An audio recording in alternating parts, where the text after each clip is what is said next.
Ndị be anyị ekene m unu. Aha m bụ Ani Ozoemenam Wisdom. Abụ m onye Nkanu, Agbani precisely.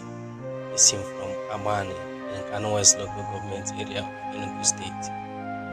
Tata achọrọ m ịgwa anyị wabụ ndị Igbo nke na-ege m ntị na ọ dị ihe na-ebido ọfụrụ na peji a.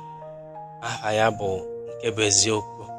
Ịna-anya peji a na-akpọvu peji a Nkanu Ebuka TV, mana anyị chenjiri ya to nke bụ eziokwu.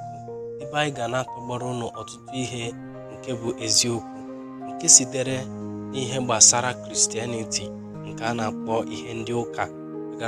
A ga-ewetakwere ụnụ ihe a na-akpọ ihe gbasara ka ndị si eme, ka ndị Igbo si eme na-ebi ndụ, ka ndị Igbo si eme omume, na ọtụtụ ihe a na-eme n'ala Igbo, na ọtụtụ ihe dị na ndụ nke ndị mmadụ na-amaghị, ọ ndị mmadụ na-eme, ha na-emeta ọfụma na nke ha na-adịghị emeta ọfụma, na nke ha kwesịrị ị na-eme.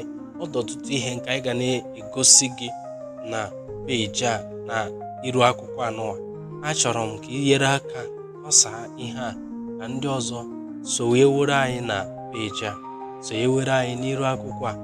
Anyị chọrọ ka ya nyere aka gbasaa ozi a o ruo ndị ọzọ ntị, ka ndị ọzọ nụrụ ihe anyị chọrọ ibido mewa.